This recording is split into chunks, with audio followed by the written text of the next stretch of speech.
Welcome, traveler, to Boring History for Sleep, a quiet corner of the world where we leave behind the noise of today and gently wander into the stillness of the past. Here, the fires of history burn low and steady, casting long shadows over forgotten stories.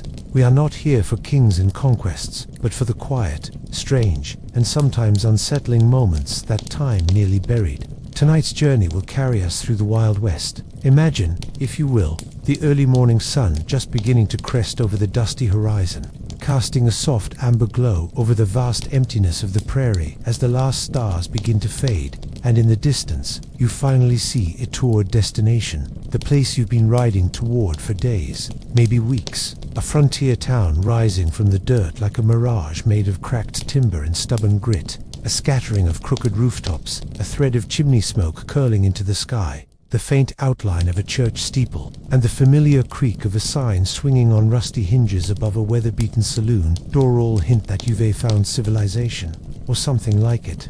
Welcome to Dodge City, or maybe it's Abilene, or Tombstone. They all blend together in time, stitched from the same dusty wood and stained with the same mixture of whiskey, gunpowder, sweat, and desperation. You're a stranger here, and that's the first danger, because in a frontier town, survival isn't about how fast you can shoot. It's about how well you can disappear into the background, how quickly you can learn the silent rules that keep you from becoming tonight's gossip or tomorrow's body. As your tired horse clops down the rutted main street lined with false front buildings and splattered with mud and manure, you feel the weight of eyes on you. Locals pause, men squint from shaded porches, a child points silently, and a dog lets out a half-hearted bark. No one greets you, no one smiles. They're measuring you, deciding whether you're a threat, a fool, or something in between. You dismount, boots heavy, spine aching, and you walk with the kind of deliberate purpose you hope looks like confidence. Because hesitation in a place like this is as good as blood in the water. The air is thick with the raw smells of labor and livestock there. Sawdust from the carpenter. Shop iron filings from the blacksmith's anvil. The metallic temps of fresh blood from the butcher. The rot of garbage tossed carelessly behind the hotel, and the ever-present stench of horse droppings ground into the dirt street, mixing with the sun-baked scent of leather tobacco and woods. There are no sewers here, no sidewalks, no gas lights, just dust when it's dry and a sludgy mess when it rains. Women lift their skirts to cross the street, men spit onto the boards, and chickens scatter under wagon wheels as they roll past in a steady, lazy clatter. Somewhere, someone laughs too loudly in the saloon. You think about going in, but that's your second mistake waiting to happen. Saloons in the Wild West aren't just watering holes, they're traps, a volatile mix of liquor, boredom, and bruised egos, where newcomers are noticed the second they walk through the door. Let us say you do it anyway, pushing through the swinging doors into a haze of cigar smoke and piano notes clinking like glass. The light is dim, the floor sticky. A few card games are in progress. A man snores against his whiskey glass. Another mumbles to himself in a booth. You order a drink, whiskey. You seance. You reach into your coat for a shiny silver coin, freshly minted back east. That's mistake number one. Never flash money in a place like this, especially clean, unfamiliar coin. It marks you as a greenhorn, a stranger, an easy mark. Eyes turn, conversations pause, and before you've even sipped, someone behind you grumbles, "I think that's my seat." Now what? You could apologize and step aside, or you could test your luck and stay. But know this, if you think the town marshal will save you, you're mistaken. The man with the silver star may be brave, or corrupt, or tired, or drunk, and, even if he's decent, his sense of justice likely bends toward the people he knows, not the drifters just passing through. You leave the saloon, wisely, and wander down to the general store, where a bell above the door tinkles as you enter. The air inside smells of pickled eggs, fresh-cut wood, gun oil, and something slightly moldy. The shopkeeper, a sun-dried woman with sharp eyes and a lever-action rifle hanging behind her, gives you a curt nod and says, "Don't touch unless you're buying." There's no browsing here, no idle curiosity. You ask for coffee, jerky, and lard, and when she asks, gold or silver, you place your coin on the counter and watch her bite it, weigh it, and finally nod with suspicion slightly eased. You pass the second test. You find a place to sleep in the boarding house, above the bakery, a room the size of a closet, a straw mattress that's lumpy and sour, and a window that rattles in the wind. You sleep in your boots, keep your knife near your chest, and tuck your pack beneath the bed, because theft is common and grudges even more so. In the morning, you'll be expected to leave early and not ask too many questions. If you linger too long, folks will wonder what you're hiding. In the afternoon, you visit the livery stable to see about work or feed for your horse. The stable boy, maybe 15 years old, squints at you with yellowed teeth and says, "You looking for work?" You shrug. Maybe. That's mistake number 2, indecision. Talk to Red McAllister at the stockyard. He always needs hands, he offers, then lowers his voice and adds, "And stay away from Jessie. Her husband's mean, and she carries a knife in her boot." You nod, filing that away. In a town like this, every whisper matters. One wrong word, one careless compliment, one question asked too boldly about the wrong person, and you could find yourself bleeding in the street or swinging from a cottonwood. As the evening falls, the saloon piano starts again. Lamps are lit behind cloudy windows. A preacher mumbles scripture on the corner, to no one in particular. A prospector curses at his mule. A dog with 3 legs limps down the alley. You hear to gunshots, not loud, not panicked, routine, and no one else even flinches. You return to your room, climb the stairs quietly, and bolt the door behind you. As the wind whistles through the cracks and the prairie grows dark, you lie on the lumpy mattress and stare at the shadowy ceiling, realizing that you made it through the day. Barely. You're alive, still breathing, and perhaps a bit wiser. But the West doesn't care about your learning curve. It doesn't care how clever you think you are. Tomorrow, you'll need to be quieter, quicker, more invisible than today. Because out here, surviving isn't about standing your ground, it's about knowing when to stay quiet, when to disappear into the dust, and how to wake up every morning just a little smarter than the day before. Outside, a coyote howls somewhere beyond the hills. The stars shimmer above the roofs. The town settles into silence, and so should you. Let sleep come slowly, like the hush over a dry canyon at dusk, like the soft wind rolling through tall prairie grass. You've survived your first day in the Wild West, stranger, but the trail ahead is long, and morning always comes too soon. Out here, where the horizon stretches flat and endless, and the wind is your only constant companion, survival begins and ends with food or the lack of it. You might have imagined the West as a place of roasted meats over open fires, chuck wagons filled with steaming coffee pots, and cowboy beans served under the stars. But the truth is far more difficult to chew. Often cold, sometimes crawling, and rarely enough to fill your belly. If you're a settler, a cowhand, a prospector, or a drifter, then your daily diet revolves not around flavor or freshness, but around fuel. Calories enough to keep your body moving, to keep your hands swinging the pickaxe or holding the reins, or plowing the stubborn earth until the sun goes down. Breakfast might be nothing more than a hunk of stale bread, if you're lucky enough to have flour, or hardtack, the miserable, tooth-breaking cracker made from flour, water, and salt, sometimes so tough you need to soak it in coffee before gnawing. And if it's been sitting too long in your pack or your saddlebag, it'll come with weevils baked inside, tiny protein-rich bugs squirming to life if the heat of the sun hits them just right. You don't throw it away, though. You pick the bugs out, flick them into the dirt, or you chew right through them, because waste is a sin out here, and hunger makes a man flexible. If you're a cowpoke on the trail, you might get beans, lots of beans, pintos, kidney beans, white beans, boiled in iron pots over open fires, mixed with lard, maybe onions if the chuck wagon master is feeling generous. You'll get them 3 times a day if you're lucky, which you usually aren't. And by the second week, the taste will linger on your breath and in your sweat, and yes, in every quiet moment after sundown. Trail cooking is a game of repetition. Salt pork, if it hasn't gone rancid, adds fat and flavor to the beans, and biscuits, called cowboy bread, are cooked in Dutch ovens buried in coals. These biscuits aren't fluffy or warm, they're dry, hard-edged, blackened on the bottom, and usually contain more grit from the ashes than actual flour. You chew slowly. You always chew slowly. Coffee is sacred, boiled in giant enamel pots, with grounds floating on top, and dregs waiting at the bottom to turn your teeth black. It's usually strong, bitter, and overboiled, but it's hot, and it keeps you alert. Sometimes it's made from acorns or chicory if real coffee isn't available, which it often isn't. You drink it anyway. No milk, no sugar, just heat and grit. It fills the belly in the absence of food and keeps the cold from crawling too deep into your bones during those long, wind-rattled nights on the open range.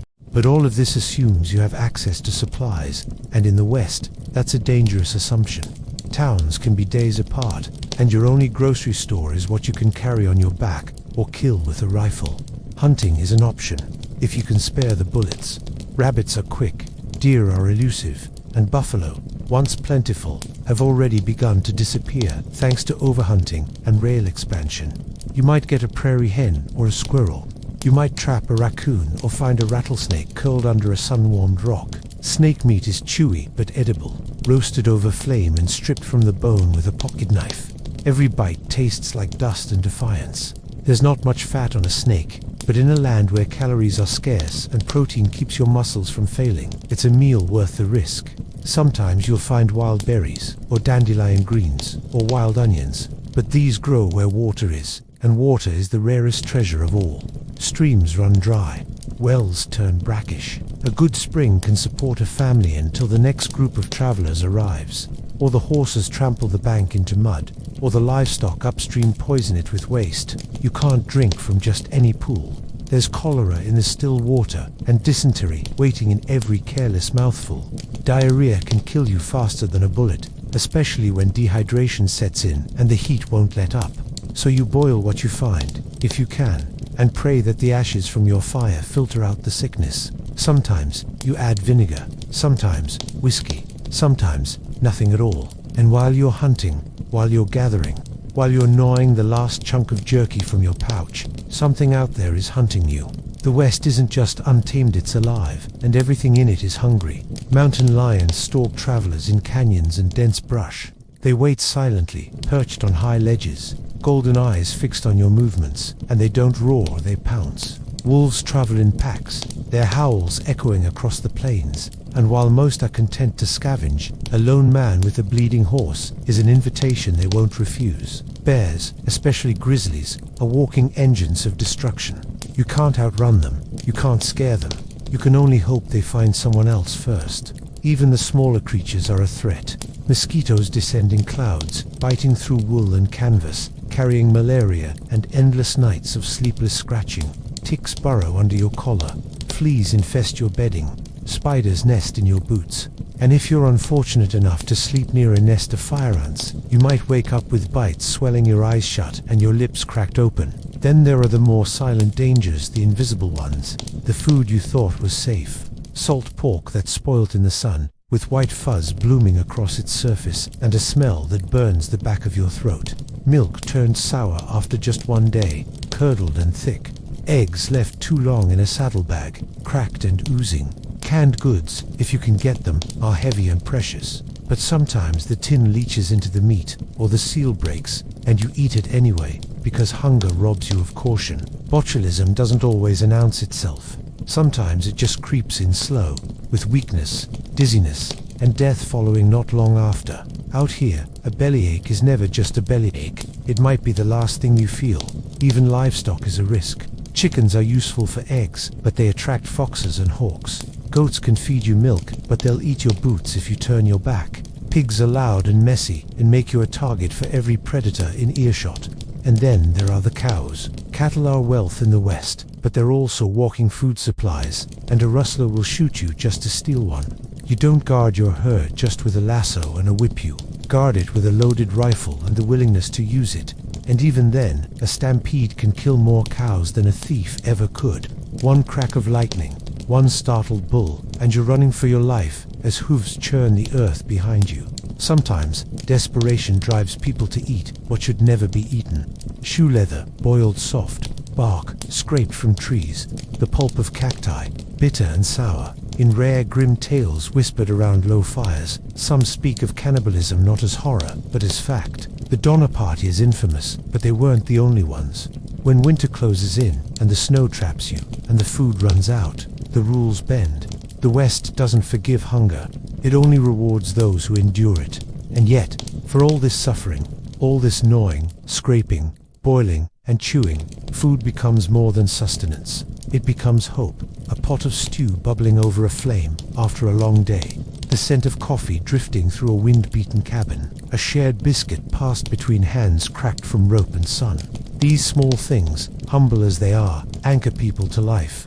In the quiet, when the wind dies down and the coyotes grow silent, that first hot spoonful of beans, or that last swig of water, reminds you that you're still alive, still breathing, still here.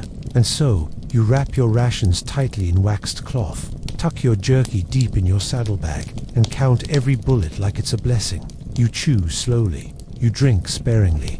You listen for the sounds of footsteps in the grass and the rustle of branches above. You eat to survive, and you stay alive so you can eat again tomorrow. Out here, food is everything, and everything is food for something. So as night falls and your fire burns low, you pull your coat tight, listen to the faint chorus of crickets and night birds, and close your eyes. A full belly is a luxury, an uneventful meal, a miracle. Sleep now, with the stars turning above you and the coyotes calling across the hills. Tomorrow brings another long ride, another dry day, and another prayer whispered over a tin cup of lukewarm beans. But for now, you rest. Because in the Wild West, eating is surviving Surviving is the hardest thing of all. If you find yourself alone beneath the vast sky of the American frontier, with nothing but the crackling of a low fire to keep the darkness at bay, and your belly growling with a persistent, gnawing hunger, you'll quickly come to understand that the Wild West was on just a test of toughness or grit. It was a long, slow starvation for many, punctuated by bursts of adrenaline when something bigger than you rustled in the brush or growled from the trees. Food, or the lack of it, shaped a person's daily rhythm more than any law or outlaw. There were no corner stores, no emergency snacks tucked in your saddlebag unless you planned well ahead. And even then, what you planned might run out or spoil or get eaten by mice while you slept. If you were lucky enough to be part of a wagon train or homesteading family, you probably had flour, lard, salt, coffee, and maybe beans. Not much else. And flour didn't mean bread the way you're used to. It meant flatbread, hard as a shingle, and tasteless as dust unless someone thought to bring a pinch of baking soda or sugar. Salt pork was a prize. It came in barrels, floating in thick brine, and even when it was rancid and slick with mold, you'd scrape off the worst and throw it in the pan. The fat was more valuable than the meat. You'd fry up whatever scraps you could find in it, perhaps a few slivers of rabbit if you caught one, maybe some bitter dandelion greens or prickly pear if you knew which part to cut. You couldn't afford to be picky, not out here. Hunger made everything taste like hope. Imagine waking up to the pale light of dawn, your breath visible in the cold air, and your stomach already reminding you that it's been almost a day since your last proper meal. You build a fire using what little dry brush you collected the night before. Strike a spark with trembling fingers, and set on a dented tin pot filled with water from a nearby creek you hoped wasn't tea, tainted by upstream cattle or corpses. You drop in a handful of beans you soaked overnight, maybe a slice of onion if you bartered for it in town. You boil it until it's more paste than soup. You eat in silence, eyes scanning the hills for anything that moves. You don't dawdle. Meals aren't about leisure. They're about necessity. And just as you finish scraping the sides of your tin plate with a flat piece of cornbread you managed to cook the night before, if you were lucky enough to have cornmeal, you hear the soft hiss of wind through the tall grass, and your gut tightens not because of hunger this time, but because something in that sound doesn't feel like wind. You remember the warnings. Coyotes are bold, wolves even bolder, and mountain lions silent until they pounce. You learn that cooking meat, if you're lucky enough to have some, is a gamble. The smell travels. The hungrier the predator, the farther it follows the scent. Back in the towns, if you had money, and that was always the problem, you could buy meals, though calling them meals might be generous. Saloon food was usually greasy, salty, and barely warm. A plate of beans, a chunk of stale bread, and a tough slab of beef jerky might cost you more than your day's wages. If you were working cattle, you'd eat what the chuck wagon served: salt pork again, maybe some dried apples stewed into a mush, and sour coffee so thick it clung to the cup like tar. You'd find bugs floating in it and keep drinking anyway. You'd dream about fresh eggs, but chickens were a luxury few could afford to keep safe from hawks or weasels. Milk came from a cow if you were on a ranch, but even that soured quickly in the heat. Cheese, when you could find it, was hard, yellow, and sharp enough to bite back. On rare occasions, when a rancher slaughtered a steer, everyone got lucky. There'd be steaks thin, gristly, but reland marrow bones you'd roast in the fire and suck clean like candy. But those moments were rare. The rest of the time, you chewed jerky until your jaw ached, and if you weren't careful, it cracked your teeth. Some frontiersmen learned to live off the land. The indigenous peoples had long known which plants could be eaten and which would kill you. Prickly pear cactus, once burned free of its spines, could be sliced and fried.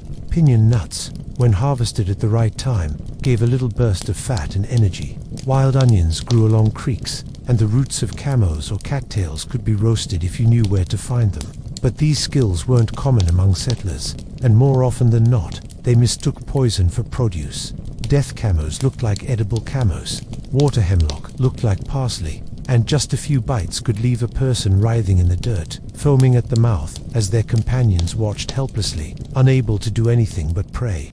If you were desperate, you ate whatever you could find: boiled leather, belt straps, your horse, if it came to that. It wasn't unheard of. There were stories, whispered around fires, of travelers resorting to cannibalism. The most famous was the Donner Party, snowbound in the Sierra Nevada, forced to eat the dead just to survive. But they weren't the only ones. Hunger turns people into something else, quieter, meaner, more alert. You learn to notice squirrels in the trees, tracks in the mud, birdsong that suddenly goes silent. You hunt with traps if you're clever, a rifle if you're lucky, and your bare hands if you're out of options. But for every meal you prepared, something was watching you prepare it. The Wild West was full of things that wanted to eat you, too. Not just the wolves and the mountain lions, but the smaller things, the relentless things. Mosquitoes swarmed by the hundreds in summer, spreading disease. Ticks burrowed into skin and carried fevers. Rattlesnakes lay curled under rocks or in boots, ready to strike if disturbed. Scorpions hid in blankets, biting at the first movement. The prairie wasn't empty, it was alive with hunger, and humans were just one part of the food chain. Even flies were a torment, gathering around open wounds, spreading infection, laying eggs. One bite from the wrong insect could leave you feverish and hallucinating for days, and without medicine or rest, you might not wake up at all. If you were traveling across the plains, every meal had to be rationed. A week's worth of food could vanish in a day if you weren't strict. Families kept ledgers of every ounce of flour, every pinch of salt. Children cried themselves to sleep because there was never quite enough. In winter, it was worse. Snowdrifts buried food stores. Roads vanished. If your root cellar froze or your meat spoiled, there was no resupply until spring. You prayed that you had canned enough peaches, dried enough beans, salted enough venison, and even then, sometimes, you prayed in vain. In towns, things weren't much better. Shipments were unreliable. Locusts could destroy crops. Droughts withered fields. You might wake to find the bakery shuttered, the store shelves empty, the butcher closed. You learned to stretch what little you had. Cornmeal became mush, then porridge, then soup, then crust. Nothing was wasted. Every bone became broth. Every rind became feed. You used bacon grease to flavor beans for the 10th time in a row and told yourself it still tasted good. And yet, for all the hardship, there was a strange kind of rhythm to it, a quiet acceptance. People shared what little they had when they could. A traveler might be offered a biscuit and some coffee by a stranger, no questions asked. Ranch hands shared their kill around the fire. A woman might trade a pie for firewood or mending. These meals, though humble, were moments of connection. Hardtack broken with calloused hands. Tin cups raised in exhausted silence. And though the food was plain and the risks were many, these shared meals tethered people to something greater than survival. They reminded them of home, of stories of laughter, of the comfort of something warm in the belly on a cold night beneath the stars. But still, the question remains, what would eat you, if not the hunger itself? In some parts, bears roamed thick forests and smelled bacon grease from a mile off. Campfires kept them at bay sometimes. Elsewhere, packs of wolves grew bold and clever, learning the patterns of travelers and waiting for the weakest to fall behind. A lost child, an injured man, even your own horse, if injured or dead, could draw in predators so fast you'd barely have time to react. Then there were the less obvious dangers. Waterborne parasites from drinking untreated creek water, botulism from poorly canned vegetables, dysentery from spoiled milk, tetanus from a rusted nail. The frontier didn't need to shoot you to kill you. It only needed you to let your guard down for a moment. And yet, every day, people survived it. They boiled, baked, roasted, dried, smoked, salted, and hoped. They learned which herbs helped with stomach pain and which mushrooms made you see ghosts. They chewed pine needles to stave off scurvy. They stewed squirrel, roasted pigeon, and cracked open marrow bones like treasure chests. They told stories while they ate, and laughed if they could, and always kept one eye on the dark, just beyond the firelight. And as you lie there now, listening to the slow drift of night, sounds an owl in the tree, a rustle in the bushes, the low croak of frogs in a distant pond, you understand perhaps for the first time just how precious a full stomach really is. Not because it means comfort, but because it means you survived one more day. Before you even consider stepping outside your creaky boarding house door on another dusty morning in a wild west frontier town, you have to think about what you're going to wear. Not because anyone here is particularly fashion conscious, but because the clothing you choose could mean the difference between blending in and being remembered, between surviving the day's hazards and stumbling straight into them unprepared. The first thing you notice looking out the tiny window above your straw mattress is the dust it clings to everything like a second skin. Horses, railings, even the windows of the sheriff's office across the street have a film of tan over their glass, so practicality rules the day. The Wild West is no place for vanity, and yet, clothing choices here still say something, even if the messages are subtle, buried under mud and sweat. You reach for your shirt, a collarless homespun work shirt, maybe dyed with walnut husks for a dull brown tone, or perhaps a bleached muslin if you're newer in town and Haven tea yet worn your wardrobe thin. Most likely, it's long-sleeved no matter how hot it gets, because the sun here doesn't just burn, it bakes. And without coverage, your skin would fry before noon. The sleeves also shield you from thorny brush, biting flies, and the occasional unwelcome glance. If your shirt buttons all the way down, you're lucky. If it laces up the chest, you're probably wearing the same style folks wore 20 years earlier, handed down from a father or bought from a traveling peddler who didn't ask too many questions. Next comes the trousers wool or canvas, usually high-waisted, held up by suspenders rather than a belt, because belts were still largely decorative or used to hang a pistol, not to hold up pants. Denim might be creeping in, thanks to a man named Levi Strauss selling rivetry-enforced work pants to miners. But out here, denim's still uncommon, and most folks are in what they can afford or scavenge. The pants are often tucked into tall boots, good leather ones if you re a cattleman or stagecoach driver, or beat-up brogans if you're just scraping by. These boots are not for show. They protect your ankles from snake bites, your feet from the mud, and your toes from falling tools and stamping hooves. A good pair is stitched tight, maybe steel-shanked, with high heels if you ride, and low if you don't. They squeak when new and creak when old, and if they're silent, they're probably soaked through from yesterday's rainstorm or last night's spilled beer. Over your shirt might go a vest, especially if you're a store clerk, a gambler, or someone hoping to hide a small pistol or stash of cash close to your chest. Vests serve as extra pockets, extra layers, and extra armor in places where you never know when a disagreement might escalate. On top of that, if the wind bites or the weather turns, you might grab a duster coat, a long tan oilcloth thing that snaps shut and flaps dramatically behind you, favored by riders, gunslingers, and anyone who spends hours outside.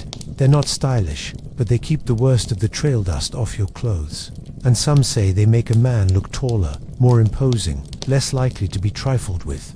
Headgear, though, that's where personalities shine. Everyone wears a hat. Everyone. The cowboy has his broad-brimmed Stetson, tall crown to keep heat from the scalp, wide-brimmed to shield his eyes from sun and sand, and creased just so to tell his story without saying a word. The gambler might wear a bowler knit, close to the head, practical for not blowing off in a barroom brawl. A preacher, perhaps a flat-crowned black hat, severe and solemn. A Mexican vaquero might sport a sombrero grande, finely woven with silver accents. And the town drunk, well, he probably lost his hat last week in a poker game, and his scalp is already red from the sun. Women's clothing, now that's another layer of struggle. You'd think fashion wouldn't matter in a land of survival, but social rules cling stubbornly to corsets and petticoats, even in the face of dirt and danger.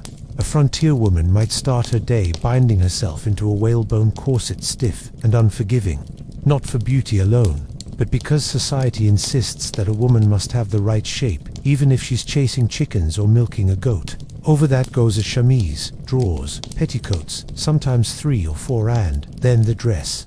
Usually high-necked, long-sleeved, and dark-colored to hide stains. If she's wealthier, she might wear something trimmed with lace or ribbon.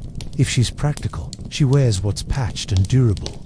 Her boots are buttoned, her bonnet is tied tight under her chin to guard against sun and gossip, and she carries gloves even if she never wears them, because a lady must appear proper, even in 104-degree heat. Children are often miniature versions of their parents, dressed in hand-me-downs until the seams burst or the knees go thin. Shirts too big, boots too small, dresses hemmed twice, then unstitched again as legs grow longer. For the truly poor, clothing is a patchwork of favors and scavenged fabric, stitched together in whatever way keeps the wind out and the dignity in. Soldiers, sheriffs, outlaws, and cowhands all have their own signatures, brass buttons, for some, bright bandanas, for others, gun belts slung low or tight, hats tilted forward or back. Every choice a signal, every signal a story. You learn to read a man by his clothes, who he is, where he's been, what he's willing to do. A man with polished boots has connections. A man with torn cuffs might be dangerous. A woman with no bonnet could be scandalous or just rebellious. And yet, for all these variations, most people in a frontier town dress in the same spectrum of earth tones and practicality. Not because they lack imagination, but because laundry is a rare luxury, fabric is expensive, and survival doesn't reward flamboyance. Still, there are moments, rare fleeting ones, when fashion and foolishness collide. Like the Easter dance when someone shows up in a purple silk cravat that catches the candlelight like a signal fire. Or the gambler who insists on wearing a red waistcoat in a town where red draws the eye and the bullet. Or the woman who dares to wear calico with cherries on it instead of the usual faded blues and grays, prompting whispers for a week. These choices are bold, brave, maybe even dangerous, but they are also deeply human, because in a world ruled by function, sometimes a splash of foolishness reminds people they're still alive. So, as you step into the street, boots striking dry dirt, hat low over your eyes, coat flapping slightly in the morning breeze, you realize that your clothes are more than just protection. They are camouflage, armor, language. They tell others how to treat you, how to greet you, whether to step closer or move aside. And maybe, if you're lucky, they help you survive just one more day. The sun rises higher, the wind shifts, and somewhere a church bell rings once softly, distantly. The town wakes slowly, like a bear from hibernation, and you walk forward into the new day, dressed not to impress but to endure. One more step, one more hour, one more wrinkle in the never-ending fabric of frontier life. Now, let the day unfold. Let the dust cling, let the boots ache and the shirt itch, and let the quiet rhythm of history carry you forward, gently, softly, towards sleep. You've imagined it before, maybe lying in bed late at night, the kind of wandering thought that comes in between the hum of a fan and the slow surrender of your limbs to sleep. You picture yourself stepping into a dusty street in a frontier town, your boots heavy with dirt, your hat pulled low, a revolver on your hip, the sun high overhead, and the silence so thick that even the horses are holding their breath. There's a man across from you, someone who wronged you, or maybe you wronged him, and it's all coming down to this: the showdown, the draw. The fastest hand wins, the slowest dies. That's the story we've all been sold.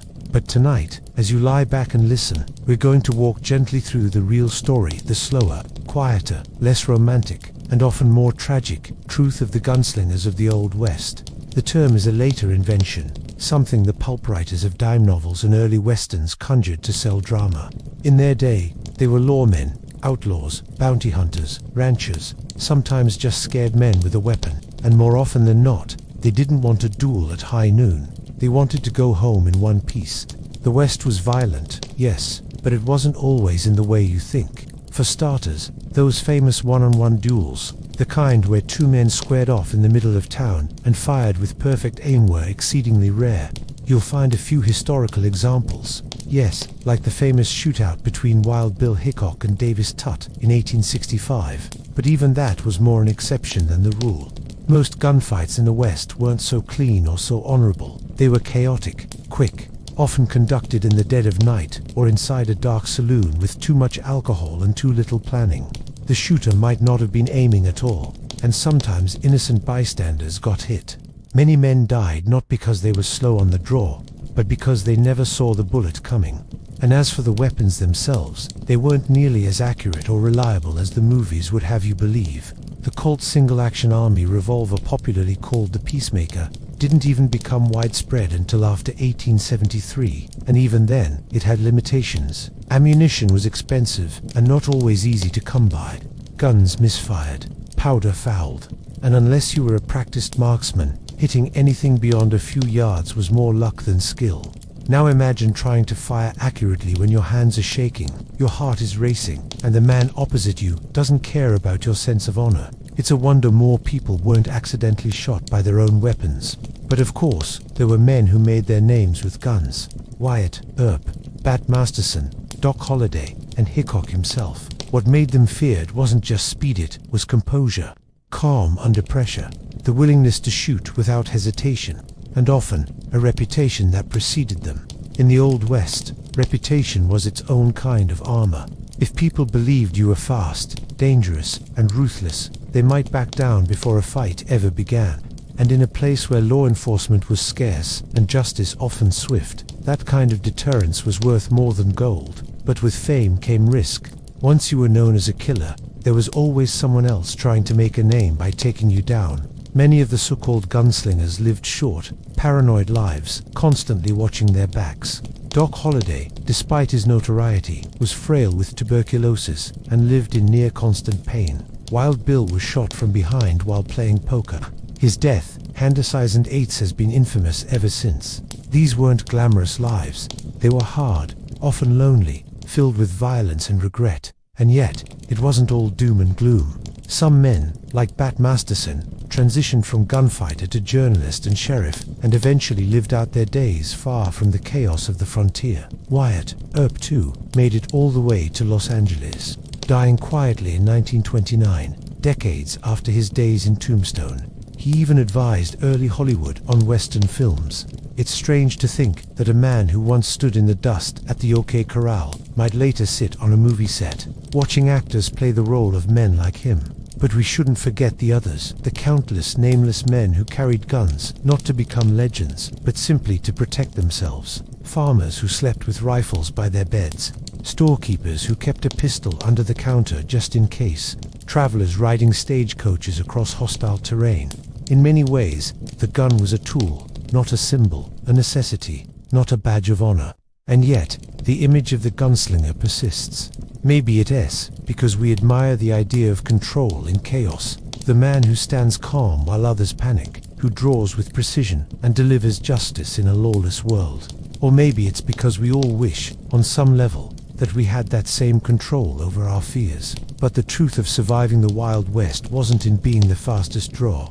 It was in being the most careful, the quietest, the one who knew when to walk away. Avoiding violence was often smarter than confronting it.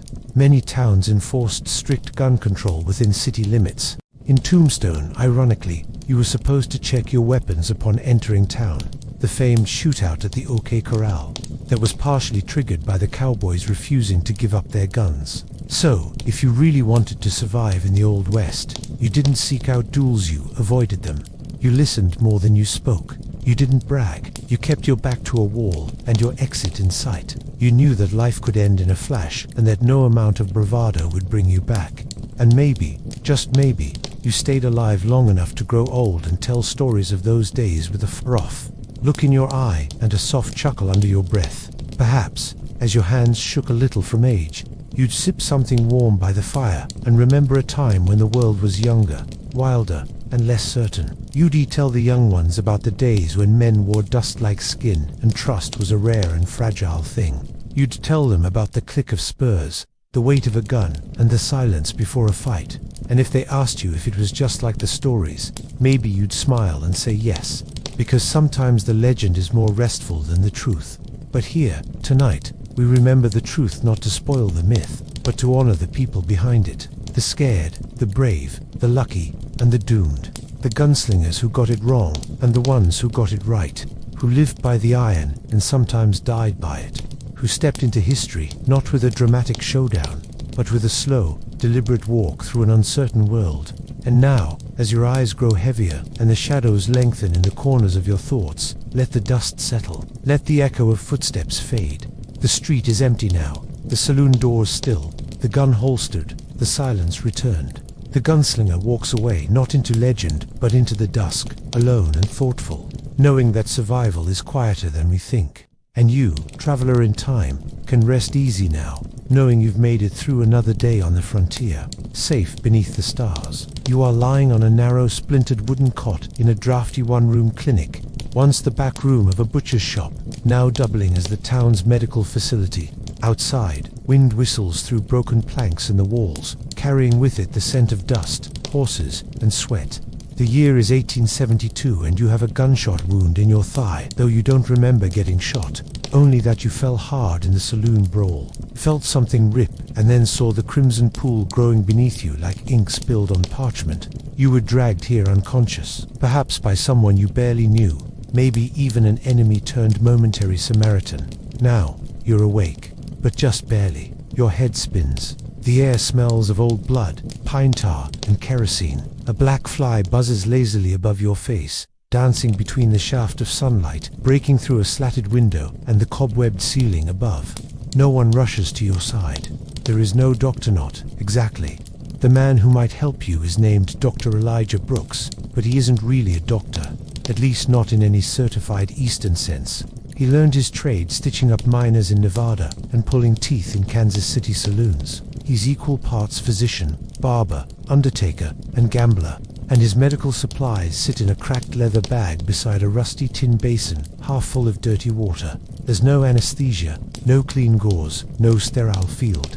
Just a bottle of laudanum, a saw with a bone handle, and a few rolls of boiled bandage. If you're lucky, you'll keep the leg. If you're not well, you'll be given whiskey and something to bite down on. Frontier medicine wasn't really medicine the way we think of it now. In the wide-stretching plains, deserts, and canyons of the American West, trained doctors were rare. Most towns had someone called a doctor, but it could just as easily be a blacksmith with a few scalpels, or a preacher who read an anatomy pamphlet once. Medical schools, where they existed, were often little more than lecture series students, weren't required to attend dissections or even see a patient before graduating. And even those proper doctors were often helpless when confronted with infections, gunshot wounds, childbirth complications, or broken bones out in the rugged wilderness. Germ theory, not yet widely accepted. Hand washing, still controversial. Antibiotics didn't exist. What passed for treatment was often a mix of superstition, guesswork, and crude technique. Leeches were used for everything from headaches to pneumonia. Mercury pills were prescribed for syphilis, though they more often poisoned the patient than cured them. Snake oil, literally made from rattlesnakes, or just made up entirely, was hawked from wagons as a universal cure for female hysteria, rheumatism, or spleen fever. Sometimes you'd be given a tonic made from crushed toads or turpentine or coal tar. A bottle might simply be labeled elixir, and you'd drink it, desperate for relief, not knowing it contained 80% alcohol and a heavy dose of opium. And yet, among the quackery and chaos, there were moments fleeting, though they were of real progress. Some frontier medics understood the need to boil their instruments, or at least wipe them off between patients. A few carried copies of Gray's Anatomy or translated European texts, trying to better understand the broken bodies placed before them. Battlefield surgery from the Civil War had taught a generation of men how to amputate quickly and efficiently. Of course, they often brought those same brutal techniques into civilian life, sawing through shattered limbs in under 3 minutes flat, with or without chloroform. If you were lucky enough to be near a railroad town or a telegraph station, you might find a physician with slightly more refined skills, a traveling doctor, or even a woman trained in midwifery, who often knew more about childbirth than male counterparts. But most of the time, it was a gamble, and often, losing meant death. Women faced particular danger. Childbirth on the frontier was one of the leading causes of death for women under 40. A woman might go into labor in a sod house on the edge of nowhere, alone but for her mother or a neighbor, with no tools but hot water and strips of linen. There was no access to cesarean section, no pain relief besides clutching a blanket or biting a stick. Infection was common. Hemorrhage could be fatal. Midwives did their best, often relying on knowledge passed down orally from generation to generation, but outcomes were unpredictable. After birth, the baby had to survive tooth root disease, dysentery, malnutrition, and exposure. And the mother, if she lived, might be left with lifelong injuries or chronic infection. There was no real recovery, only a return to farm work, child rearing, and the daily grind of survival. Diseases that are easily managed today were deadly back then. Tuberculosis consumption was rampant, especially in crowded boarding houses, mining camps, or poorly ventilated dugouts. Typhoid could sweep through entire settlements after a bad rainstorm polluted the wells. Cholera was so feared that some people simply packed up and moved if they heard a case had been spotted in the next town over. Smallpox left deep scars on the faces of survivors and carried away whole families in its wake. Rabies meant certain death, often with hallucinations, seizures, and violent madness. There was no vaccine for most of these ailments yet. Instead, you might be told to drink a potion of vinegar and ashes, or sleep with a sliced onion tied around your neck. And then there were the accidents: being thrown from a horse, gored by livestock, bitten by a rattlesnake, crushed in a mining collapse. For most of these, medical help would arrive too late if it arrived at all. But the human will to survive is a stubborn, surprising thing. On the frontier, people patched each other up with prairie remedies and homemade plasters. They boiled willow bark for pain relief, applied poultices made from wild herbs, and relied on local indigenous healers when their own methods failed.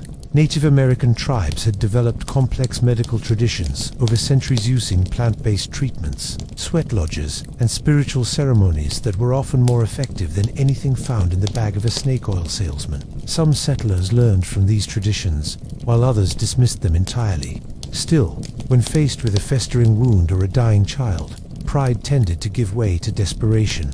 Healing, in whatever form it came, was a kind of miracle.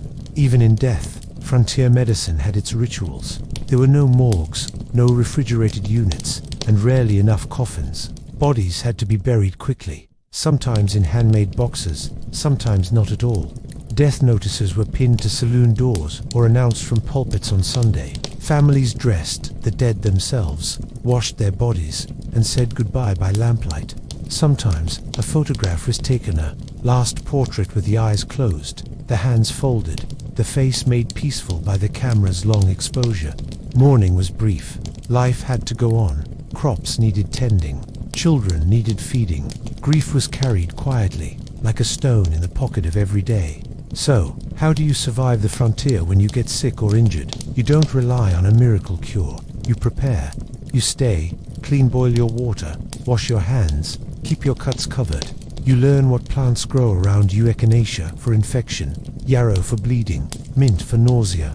You make friends with the midwife and the old man who used to be a union medic. You avoid bar fights, gun duels, and rusted nails. You walk carefully around livestock.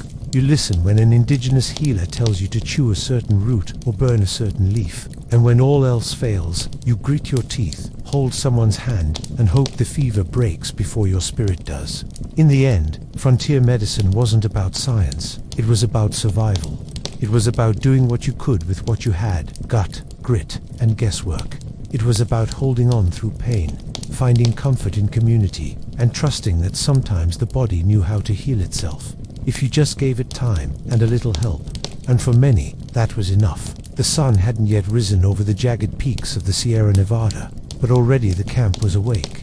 You hear it before you see it: the sharp clang of pickaxes against stubborn rock, the hiss of boiling coffee in tin kettles balanced on smoky fires, the creak of worn leather boots shifting on cold ground.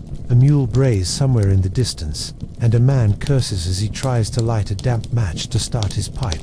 Your back aches from another night on frozen earth, and when you sit up inside your patched canvas tent, your breath fogs in front of you like ghost smoke. The thin blanket that covers your body is stiff with dew. You rub your eyes with fingers cracked and blackened with grit. Today is another day to search for gold, but you already know you won't find any. It's 1849, and the rush is in full swing. You arrived 2 months ago, part of the endless flood of men who left their homes, their farms, their families behind in the East to chase the promise of wealth buried in California's hills. You thought it would be quick, that the moment your shovel hit soil, fortune would rise to meet you. But that was the lie sold to everyone.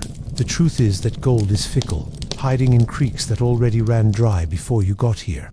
The richest claims are taken, guarded by men with rifles and a short temper. What's left for you is hard rock, stubborn gravel, and the endless repetition of digging, sifting, and hoping.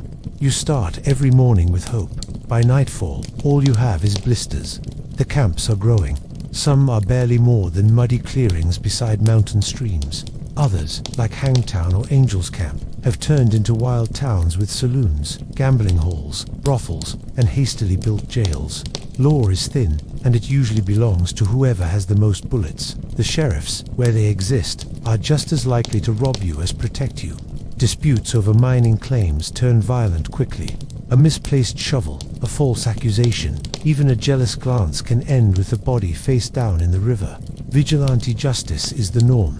If someone steals a mule or cheats at cards, they're tied up and dragged to a tree. There's no time for trials. The rope does the talking. Disease is everywhere. Dysentery, scurvy, malaria, you name it. The camps stink of human waste and rotten meat. There are no latrines, only trenches dug in haste and forgotten. Water, once clear and cold, now runs cloudy with silt and waste from thousands of hopeful diggers washing pans in the same streams they drink from. You try to boil your water. Sometimes you remember. Sometimes you're too tired. Either way, your gut twists daily. Most of the food is salted pork and hard biscuits, and if you manage to trap a rabbit or buy beans off a passing merchant, it's a luxury. Fresh fruit, a distant memory. Your gums bleed at night, and your teeth feel loose, and yet you stay. Why? Because of the stories. Because sometimes, someone does strike gold. A man from Tennessee stumbled across a nugget the size of his palm. Another fellow sold a sack of dust and bought a brick building in San Francisco. Word spreads fast in the camps, and every time someone finds gold, the entire community buzzes like bees after a bloom. Even though you know it's rare, even though you suspect most of those stories are half-truths or outright lies, it's enough to keep you going. Maybe tomorrow will be your turn. The actual mining is brutal. If you're lucky, you're near water and canned pan sitting, hunched for hours, swirling muddy pans of gravel and hoping to see the glint of metal. But the easy pickings are gone now. More often, you're digging. Deep holes with rotting timber supports, crawling down into darkness with a candle stuck in your hat and a prayer in your throat. Rockfalls are common, so are cave-ins. You've lost good men to both, and when it rains, the tunnels flood, turning your work into mud. Still, you keep going. Because quitting means failure, and failure is worse than death out here. You share your claim with 3 other men. One is a German who barely speaks English. Another is a runaway slave who found freedom in the West. The third is a preacher's son from Ohio who keeps a tiny Bible tucked in his coat, but curses like a sailor and drinks like the devil's own. You don't talk much during the day, just work.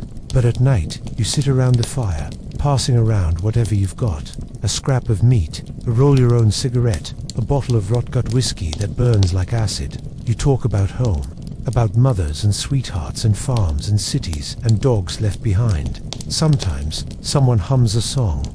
Other times, there's only silence. But the fire feels like a tether to something human, and you cling to it. There are women in the camps, though few. Some are laundresses or cooks. Others run boarding tents or care for the sick. Many are prostitutes, working in clapboard shacks or curtained-off corners of saloons. Most men treat them poorly. Some fall in love and promise marriage, but those stories rarely end well. One woman, they say, buried 3 husbands and now carries a shotgun. Another arrived disguised as a man and worked a claim better than any in her district. For many women, the West is both opportunity and danger. They can make a living, even earn respect, but always at the edge of a knife. Then there are the Chinese laborers. They came in droves, faces young but already lined with fatigue. Hard-working and precise, they often reworked the abandoned claims of white miners, managing to extract gold others missed. Their camps are cleaner, more organized, but they are not welcome. Hatred simmers in the air. Laws are passed to keep them from owning land, from testifying in court, from claiming equal rights. They're taxed unfairly, harassed constantly, sometimes beaten or worse, but they endure, because like you, they came chasing a dream, and for some, returning home with even a little gold would change their family's future forever. The towns swell, boom towns they're called. Overnight, a patch of tents becomes a crooked row of buildings, then a bustling street with blacksmiths, general stores, boarding houses, and churches. Prices are outrageous. An egg can cost $1, a shovel 3 times what it costs back east. Land speculators sell worthless plots to new arrivals. Crooked gamblers rig games in saloons. Pickpockets and swindlers thrive. Fortunes rise and fall in a week, and when the gold runs out, the town dies just as fast. Buildings are left to rot. Signs swing in the wind. Doors creak open to empty rooms. Ghost towns are born before their roofs even lose the scent of sawdust. And yet, through all this, the land is transformed. Mountains are carved. Rivers are diverted. Forests fall to feed the hunger for timber and fuel. Native American tribes are pushed out, driven from lands they've called home for centuries. Treaties are broken. Violence erupts. Entire communities vanish. What the miners call progress is, for others, catastrophe. But in the rush, in the frenzy, few stop to think. Everyone is chasing something. Gold, freedom, escape, glory. It hardly matters. The pursuit consumes all. So how do you survive the gold rush? First, you let go of the fantasy. Gold is not waiting for you like a friend it hides. It taunts, and it often goes to someone else. You survive by keeping your boots dry, your tools sharp, and your partnerships honest. You learn to read the land, to spot the subtle signs of quartz veins or placer deposits. You don't gamble away your dust at the end of a long week. You don't pick fights in saloons. You sleep with your earnings tied to your leg. You treat your body like the last claim you'll ever have, because if it fails, all your gold won't save you. And perhaps most of all, you remember why you came, but stay open to finding something else. Community, endurance, or maybe just a story to tell when you go back home. By the time you do find gold, it might not be a nugget. It might be a letter from your brother back east, saying your family's proud of you. It might be a moment around the fire with friends, laughing at a shared misery, or the quiet sense of accomplishment after digging a new shaft without it collapsing.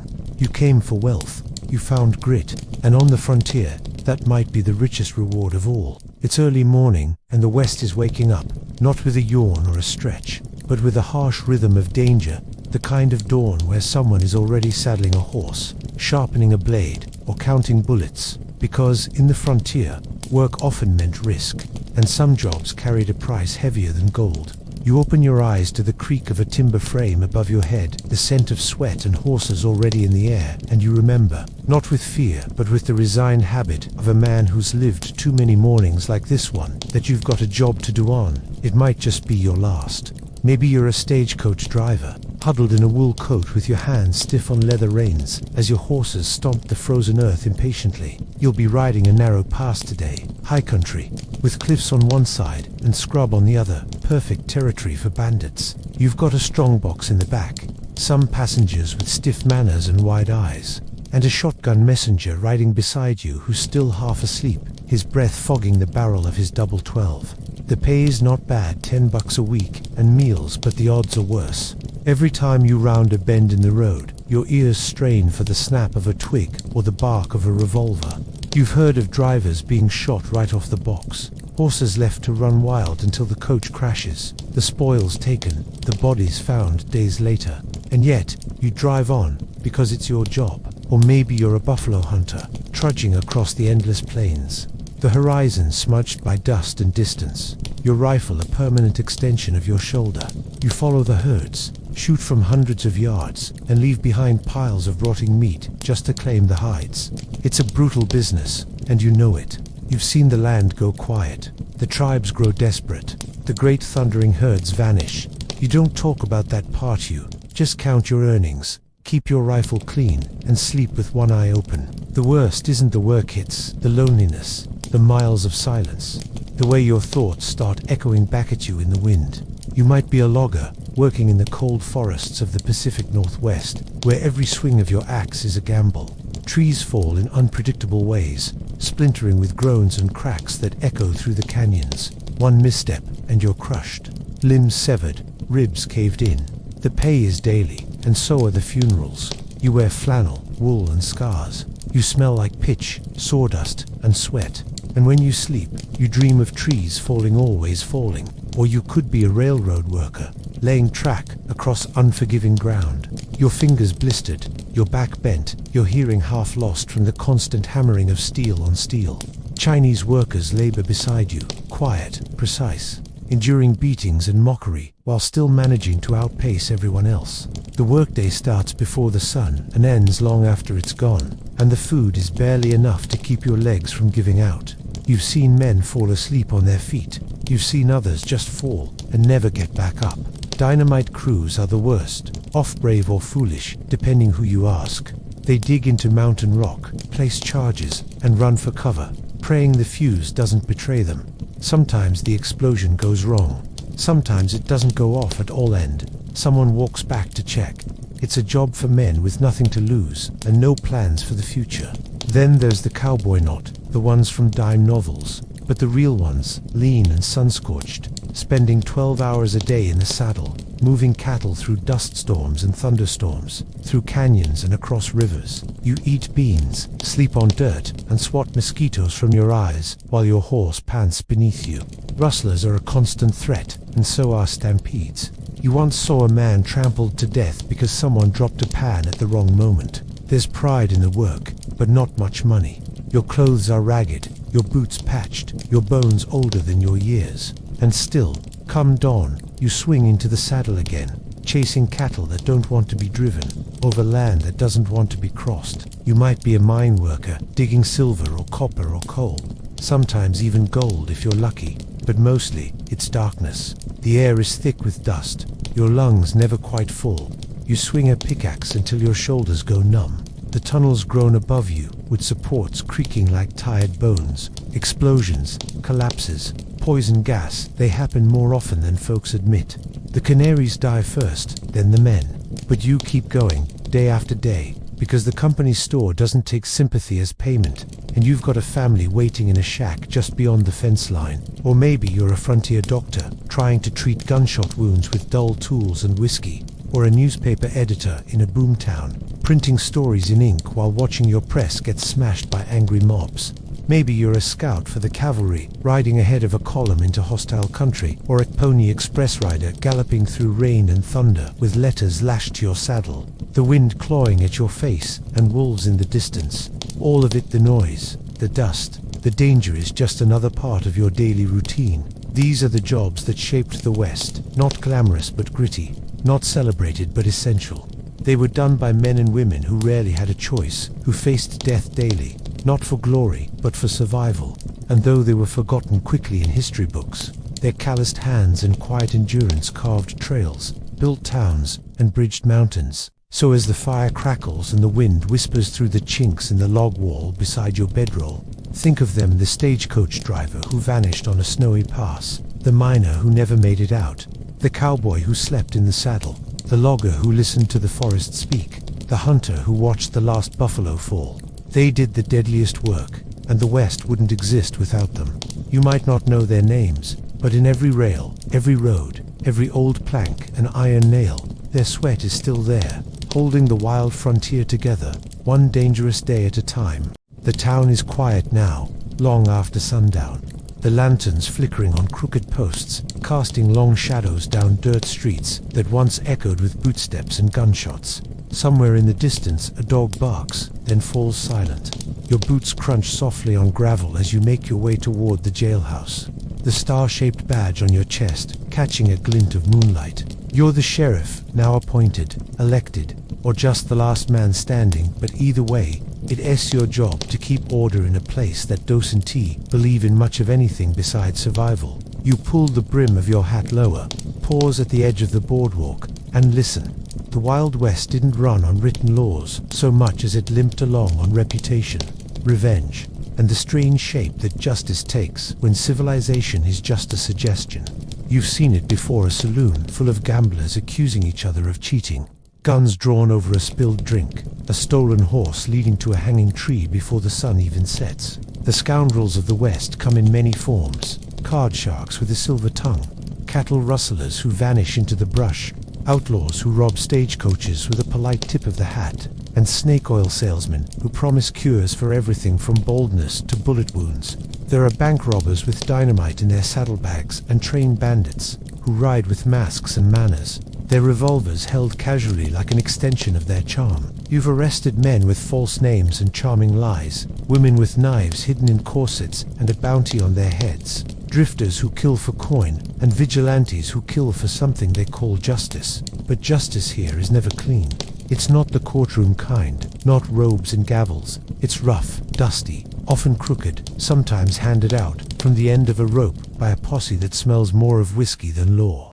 And you, the sheriff, you walk that fine line between the letter of the law and the survival of the town. One day you're settling disputes between ranchers over water rights. The next you're standing between a mob and a prisoner, trying to keep blood off the streets while the town watches in silence. The jail is little more than a timber shed with 2 cells and a cot. The iron bars old and rusting, the lock temperamental. You've seen prisoners escape by sweet-talking the deputy or digging through a wall with a spoon. But sometimes they don't want to escape. Sometimes they know the gallows will find them, one way or another. Strange justice, indeed. You've seen men hanged who claimed innocence with their last breath, and others who whistled on their way to the rope like it was a ride at the fair. You've seen judges carried in on wagons for one-day trials, drunks made into juries, and verdicts decided by who bought the next round. You've eburied men whose only crime was losing a fight and let others walk free, because the town couldn't afford another funeral. Out here, the rules bend with the wind, and the law is as much about balance as it is about truth. And then there are the sheriffs who weren't heroes at all, the ones who took bribes, looked the other way, or ran protection rackets while wearing that tin badge. Some towns had marshals who were worse than the outlaws, hiring gangs to enforce peace with gunfire, turning jailhouses into dens of extortion. You heard about the sheriff in Kansas who staged his own robberies, splitting the loot with his deputies, or the marshal in New Mexico who sold pardons like candy. But the people tolerated it because even crooked law was better than no law, and sometimes the scoundrels became sheriffs themselves, reformed or pretending to be. Men with blood on their hands now deciding who should hang for spilling it. There's irony there, thick as dust in the air. Then there are the curious, the almost comic episodes of Wild West justice, the tar and feathering of a tax collector paraded through town to cheers and jeers. The towns that posted rules like no spitting and no women after dark and actually enforced them with fines. One man was sentenced to stand on a box for 3 days wearing a sign that read liar. Another was made to dig his own grave as punishment for stealing bread, only to be released after a night's sleep inside it. A traveling preacher once convinced a town to ban whiskey until the saloon owner became mayor. Justice in the Wild West could be petty, symbolic, or just bizarre. You remember the case of the horse thief who, instead of being hanged, was tied to a donkey and chased out of town by school children. Or the gambler who lost his earnings and his clothes in a rigged game, only to be rescued by the sheriff, who was also his brother. And yet, for all its absurdity, for all its violence and contradictions, there was a strange coherence to it. The West had its own moral compass screwed, often cruel, but functional in its own way. A man who lied might get a fist in the jaw. A man who stole might get tarred or shot. But a man who protected his land, who kept his word, who helped bury the dead and build the schoolhouse, earned respect, even if he'd once ridden with bandits. You light your lantern and step inside the jail, the wooden floor groaning beneath your boots. A prisoner snores softly in the far cell, his boots off, a bullet graze wrapped in rags. You don't know if he did what they say he did, and maybe you don't care. The trial's tomorrow, or the posse is, and either way, it's out of your hands now. You pour a tin cup of coffee strong, bitter, half mundane, sit behind the desk, your holster resting against the edge. Somewhere out there, in the silent stretch of prairie, beyond the last fence post, someone is planning something, another scoundrel, another story. But for now, the town sleeps. The badge rests cool against your chest, and the strange dance of frontier justice continues, as it always has, in dust and shadows, beneath the indifferent stars. It starts with a single sound iron on stone, a hammer against stubborn earth, the rustle of canvas as someone drives the first stake of a tent into the dry prairie soil. And just like that, the beginnings of a western town take root where there was once only sagebrush and sky. It may have been the promise of gold, or maybe the railroad surveyors pegged this dusty patch of nowhere as a future stop. or it might have simply been the need for a place to rest between cattle drives. But whatever the reason, you find yourself among the first handful of settlers staring at the horizon, squinting through grit and sweat, imagining buildings where only wind blows now. And you know that building a town out here, ice and tea, just about nails and boards it, about grit, about fire in the belly and calluses on the hands, about weathering droughts and stampedes, and the kinds of people who shoot first and ask questions never. The land doesn't want to be tamed. It's hard, unforgiving, and ruled by winds that moan through the tall grass like old ghosts. And water is scarce unless you're near a spring, or lucky enough to dig a well deep enough to touch the cold veins beneath the surface. So the first building, ice and tea, a church or a school at usually a general store or a blacksmith shack, because even dreams need horseshoes and flour. And from there, a saloon springs up like a weed, crooked and welcoming, with swinging doors and cheap whiskey,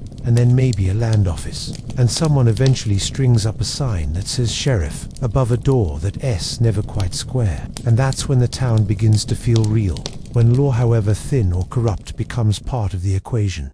But building a town also means people, not just drifters and hopefuls, but families with children and wagons full of quilts and seeds and castillon pans, women who plant gardens next to canvas tents, and men who drive in fence posts under a punishing sun.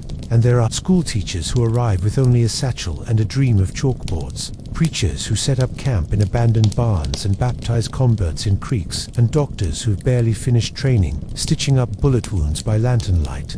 Every board nailed down, every street graded, is a gamble against the weather, the soil, the market back east, and the ever-present threat of failure. Because for every town that took root, 10 more blew away, vanished like dust in a strong wind.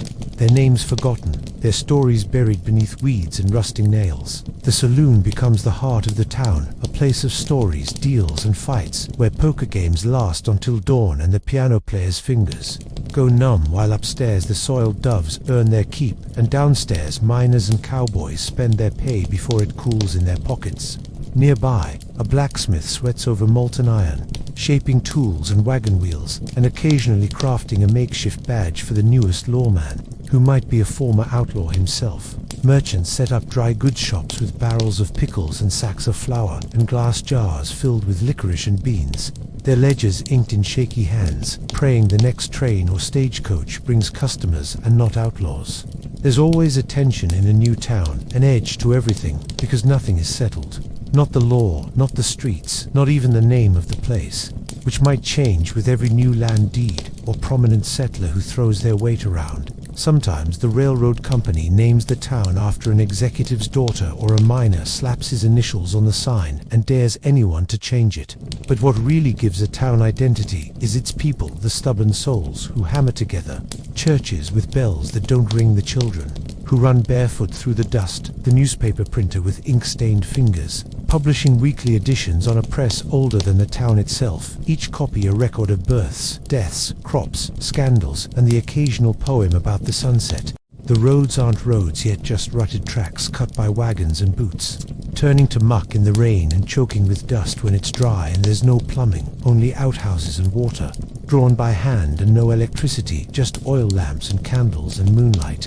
Still, someone brings in a piano, someone else builds a stage for traveling performers, and on Sundays the townsfolk gather, if not in a church, then in someone's home, or even in the schoolhouse that doubles as everything from courtroom to dance hall. There's hardship everywhere, babies born to early sicknesses, with no cure, bonfires, locusts and hailstorms, the size of fists, but there's also resilience, the kind that binds people together, and before long the town has traditions. A harvest festival, a Sunday picnic, a winter dance, and suddenly the place has roots, shallow but growing, and strangers start calling it home. Some towns boom overnight when gold or silver is discovered nearby, their streets filling with prospectors and tents multiplying like mushrooms. But such towns burn bright and fast, often collapsing into violence and greed, while others grow slowly, anchored by cattle or crops, or the presence of a railroad depot, their progress measured in fence lines and painted signs.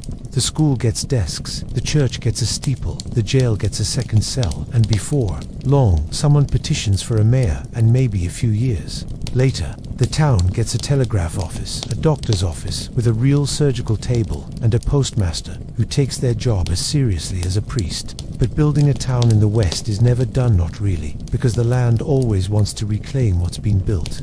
And nature never stops pressing against the edge of civilization. There's always a storm to patch a roof after, a coyote to scare off, a fence to mend, a bank to defend, and always the fear that the railroad will skip the town, or that drought will empty the wells, or that a bigger, richer town nearby will pull away the young people, leaving only ghosts and wind. Some towns succeed. They outlast the gunfights, the fires, the bad winters, and the broken dreams, and they become cities, their dusty beginnings hidden beneath pavement and glass.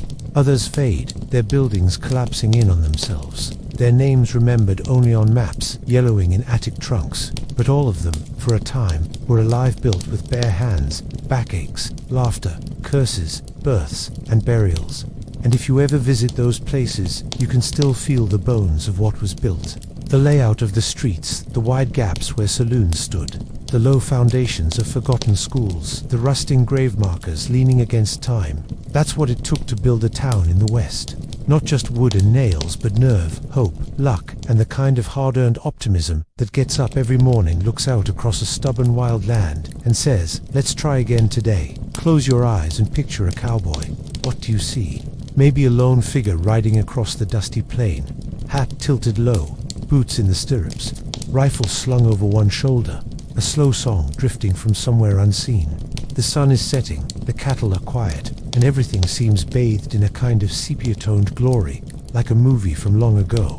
That's the cowboy we've all been told about, the brave, laconic hero, always ready with a clever quip or a fast draw, always doing right by his moral code. But the real cowboy, he's more tired than heroic, more sunburnt than rugged, and almost always more likely to be fixing a broken fence or digging out a stuck wagon wheel than riding off into some noble duel.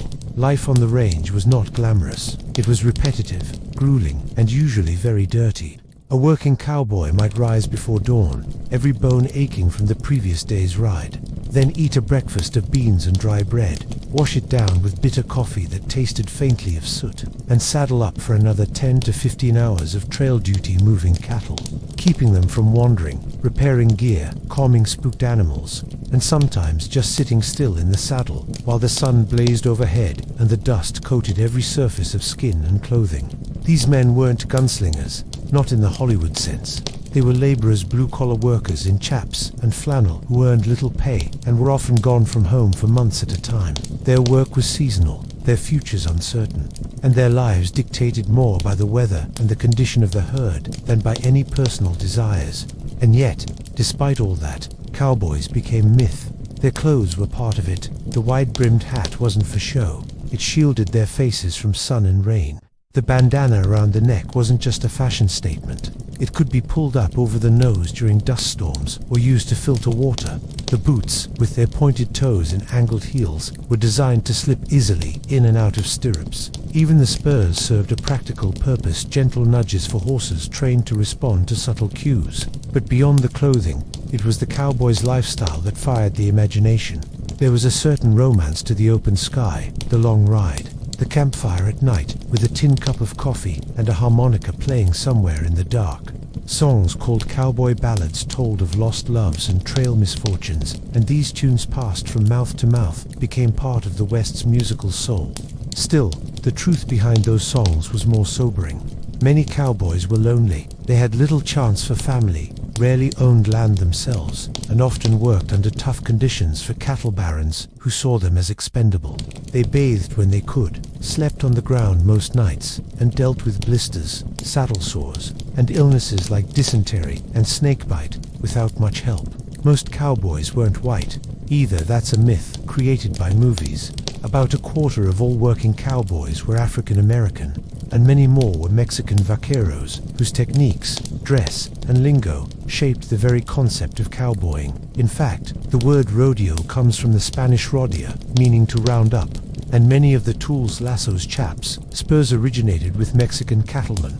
Native Americans, too, sometimes worked the range, especially in later decades when reservation policies forced them into wage labor. But the cowboy image that endured the white man riding alone, speaking little, shooting well is far narrower than the truth. Real cowboys weren't riding alone. They rode in groups, called trail crews, under a trail boss. The team included a cook, a wrangler who handled spare horses, and a group of riders, each assigned a part of the herd. The job was to move hundreds or thousands of cattle over vast stretches of land, sometimes from Texas to Kansas. Railheads journeys that could take 6 weeks or longer, and involved crossing rivers, avoiding rustlers, enduring stampedes, and surviving weather that could go from scorching to freezing in a day. Sleep was taken in shifts. Food was simple beans, biscuits, jerky, maybe salt pork if you were lucky. Days blurred together. Cowboys told jokes, played cards, carved small toys out of wood, and passed the time with songs or tall tales. There were dangers, but not the kind Hollywood shows. Gunfights were rare. Far more common were injuries from horses bucking, biting, or throwing a rider. Cattle could gore you. You could get caught in a stampede, drown during a river crossing, or die of exposure.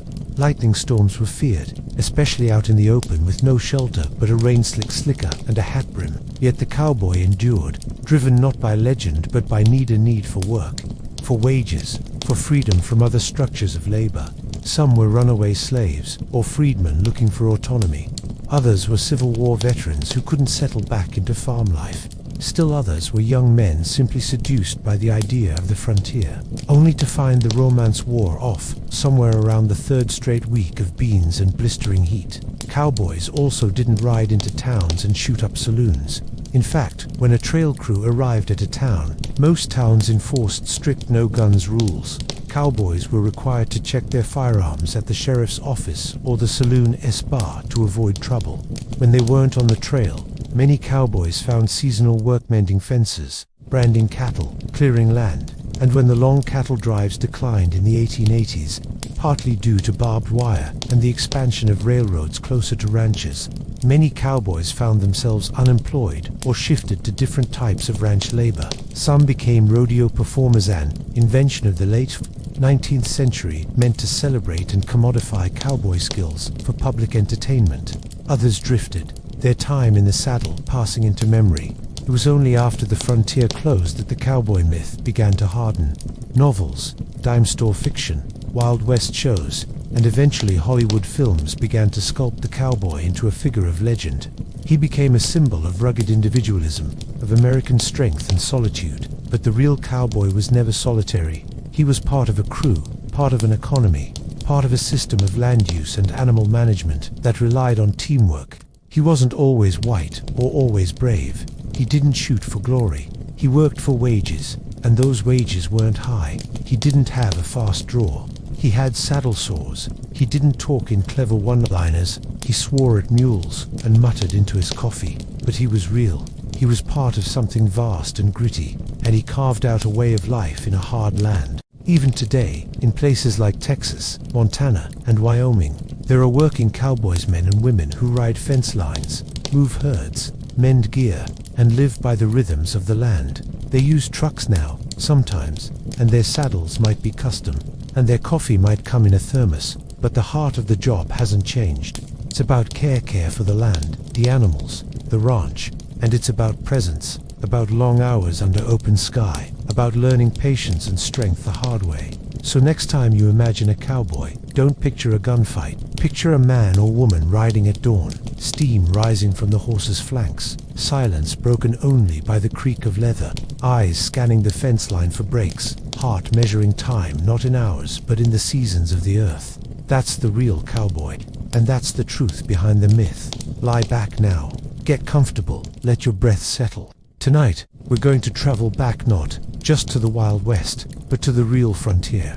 Not the one with saloons and showdowns, but the land itself, long before it was fenced and claimed. We're going to uncover the truth behind the frontier myth, and we'll walk, gently and respectfully, through the stories of those who were already there when the pioneers arrived, the native nations who called the West home. Before there were cowboys, and long before wagon trains crawled westward, the North American continent was a tapestry of nations. Over 500 different indigenous tribes inhabited what is now the United States. They spoke hundreds of languages. They had complex trade routes, systems of law, artistic traditions, spiritual beliefs, and an understanding of the land rooted in centuries of observation and stewardship. From the grasslands of the Comanche and Lakota, to the deserts of the Navajo and Apache, to the forests and plateaus of the Nez Perce and Shoshone, this was not empty land.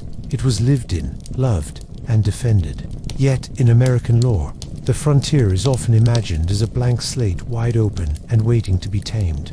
It's a myth that began to crystallize in the 19th century, particularly with the publication of historian Frederick Jackson Turner's Frontier Thesis in 1893. Turner argued that the frontier was essential to the American spirit that had forged independence, ingenuity, and democratic values. He saw the movement west as a noble march of civilization. What he left out, what many have left out, is that the frontier wasn't a blank canvas, it was a collision zone. For native peoples, westward expansion wasn't a story of opportunity. It was a story of displacement, broken treaties, cultural erasure, and violent struggle. The land that settlers claimed wasn't free. It was taken often by force, sometimes under legal pretense, but always at great cost to the original inhabitants. Consider the vast bison plains of the Great Basin and Great Plains. For the Lakota, Cheyenne, Arapaho, Comanche, and Kiowa, the bison was central to life. It provided food, clothing, shelter, tools. A single bison hunt could feed a village for weeks. But as railroads cut through the West, commercial hunters, often encouraged by the US military, began slaughtering bison in massive numbers. By the late 1800s, tens of millions of bison had been reduced to mere hundreds. The loss wasn't just ecological, it was cultural. For the tribes, it was a devastation of their livelihood, their mobility, their way of being, and it was no accident. The destruction of the bison herds was part of a broader strategy to weaken native resistance and force assimilation onto reservations. Life on the reservation, far from being a refuge, was often bleak. Promised lands were reduced or taken back. Rations were sparse and of poor quality. Native languages were suppressed. Children taken to boarding schools where their hair was cut, their clothes changed, and their heritage stripped away. This wasn't a mere cultural misunderstanding. It was policy. The US government pursued a strategy of forced assimilation under the banner of civilizing indigenous people, denying them their sovereignty, identity, and spiritual practices. But despite all this, native nations resisted. They adapted. They survived. You've heard of Custer's last stand. Of course, the Battle of the Little Bighorn in 1876, where Lakota and Cheyenne warriors under Sitting Bull and Crazy Horse overwhelmed the 7th Cavalry. That battle is often painted as a shocking defeat for the US Army, but from the native perspective, it was a moment of fierce resistance, of saying no more, even as they knew that the full weight of American retaliation would come next. And it did. Within a few years, most major tribal resistance had been crushed, either militarily or by attrition and starvation on the reservations. One of the most haunting episodes came in 1890 at Wounded Knee, South Dakota. The Lakota, having embraced the ghost dance, religion, a spiritual movement that prophesied the return of ancestors and the disappearance of the white man, gathered in large numbers. The movement frightened US officials. In December of that year, US troops surrounded a Lakota encampment. What followed was a massacre. Over 250 Lakota, many of them women and children, were killed. It marked the end of what many historians call the Indian Wars. But of course, the story didn't end there. It never really ends. Through all this, native peoples continued to assert their identity. They held on to language in whispered lullabies and quiet conversations. They passed down stories, some in secret, some in the open. They danced in private, then later, proudly in public. The powwow, once outlawed, became a symbol of cultural resurgence. And over time, laws began to shift. The Indian Citizenship Act of 1924 recognized Native Americans as citizens, but without always respecting their sovereignty. The Indian Reorganization Act of 1934 sought to undo some of the damage of earlier policies, allowing for tribal self-government. And in the decades since, native nations have continued to fight for land, for recognition, and for justice. So when we talk about the frontier, we must be careful not to repeat old stories without thinking. The land wasn't empty. The West wasn't wild. It was home. The myth of rugged individualism ignores the communal, relational knowledge of the native peoples who lived in balance with their environments for generations. The story of civilization taming the land overlooks the fact that the land was already tended, understood, and revered. Let's pause here and think of a simple moment on the plains. The wind blowing through the tall grass, the sound of birds over a stream, a fire lit in the evening as the stars begin to emerge, and an elder telling a story of the trickster coyote or the Great Spirit. These were not people without history. These were people with thousands of years of history, more than the United States itself. Their sense of time, of place, of ancestry, stretched back through the land like the roots of an old cottonwood tree. Every canyon had a name, every mountain had a story. And when those lands were taken, it wasn't just geography that was lost. It was identity, cosmology, belonging. Yet there were moments of shared space, too. There were fur traders who married into native communities. There were cowboys who learned their riding skills from indigenous horsemen. There were languages blended, foods shared, friendships formed. Not every meeting was violent, but most were unequal, tilted by power and policy. And over time, the story became one-sided, told by those who won, ignoring those who endured. Even today, the land remembers. Many roads in the West follow old native trails. Many towns sit on former village sites. The boundaries of reservations are scars on the map, remnants of broken promises and contested treaties. But the people are still here. The Lakota, the Navajo, the Ute, the Crow, the Hopi. They live, work, speak, and dream in the same lands that their ancestors did. Some live on reservations, others live in cities. They're educators, artists, engineers, and historians. They remember. They carry the songs, the prayers, the dances. They tell the stories that history books often left out. So tonight, as you drift towards sleep, let the truth settle gently into your thoughts. The frontier wasn't a void waiting to be filled. It was a homeland, rich with culture, alive with meaning. The myth of the West is not wrong for dreaming of freedom, but we must always ask, freedom for whom, and at what cost? As you imagine the open plains, the mountains at dawn, the river cutting through canyon stone, remember that these are sacred places, not just backdrops for adventure, but holy ground for generations. The real Wild West wasn't empty or silent. It was full of voices, and many of those voices still speak, if we're quiet enough to listen. Imagine, if you will, a time when the Wild West was not only a place but becoming a legend, a spectacle crafted and shaped by one man more than any other. William Frederick Cody, better known to history as Buffalo Bill, born in 1846 in the Iowa Territory. Young Bill Cody's life was woven tightly with the very fabric of the American frontier. From an early age, he learned the ways of the wilderness, riding horses, hunting buffalo, scouting the vast plains, and, like many men of his era, he moved fluidly between fact and folklore, adventure and storytelling. His life was a living narrative of the West's transformation from wild frontier to fading memory, and it was his remarkable gift for showmanship that turned that narrative into a global phenomenon. In 1883, Buffalo Bill took the West on the road, creating a traveling Wild West show that would captivate audiences for decades. This was not merely a rodeo or a local fair attraction. It was a grand pageant, a living history lesson, and a myth-making machine all rolled into one. The show featured cowboys, Native Americans, cavalry troops, sharpshooters, trick riders, and performers like Annie Oakley, who dazzled crowds with her incredible marksmanship. Horses thundered across the arena, stagecoaches were ambushed in choreographed battles, and native dances and ceremonies were performed for audiences hungry to glimpse the exotic and untamed West. Buffalo Bill himself was the star, dressed in buckskins and armed with his legendary rifle, a man who wove his real exploits and imagined tales into a persona larger than life. He was a storyteller who understood that the West was more than geography. It was a symbol, a brand that sold adventure and identity to a nation eager to believe in itself. The Wild West show toured relentlessly, crossing the United States and even Europe. Crowds flocked to see the spectacle, from small towns to great cities. For many, this was their first and only encounter with the frontier, and the show's portrayal shaped how they understood the American West for generations. But this story, like the West itself, was complicated. Buffalo Bill's show presented a simplified, romanticized version of frontier life. It celebrated the heroism of cowboys and soldiers, the nobility of Native Americans, and the drama of the untamed wilderness. Yet it often glossed over the harsh realities: the displacement of native peoples, the violence of expansion, the struggles of everyday settlers, and the environmental toll of rapid development.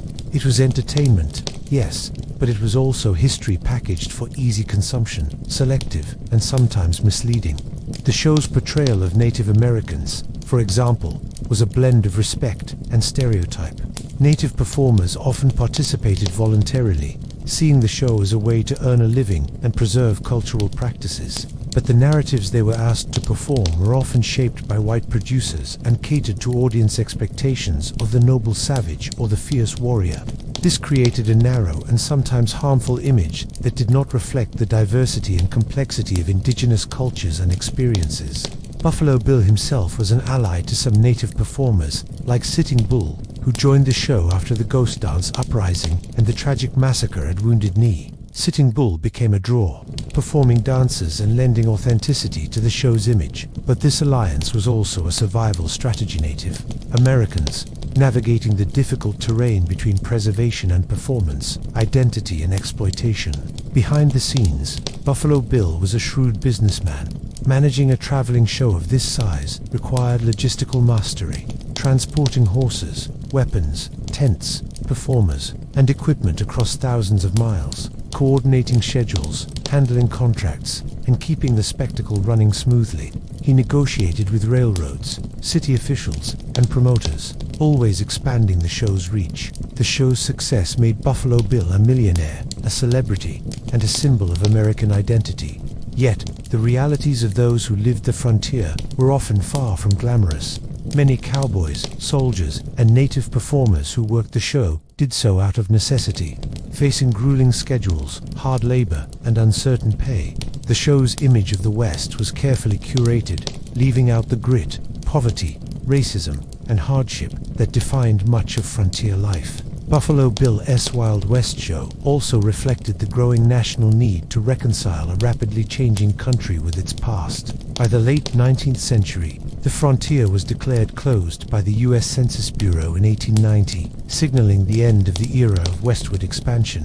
The wilderness was being tamed, railroads crisscrossed the continent, cities grew, and the country turned its attention elsewhere.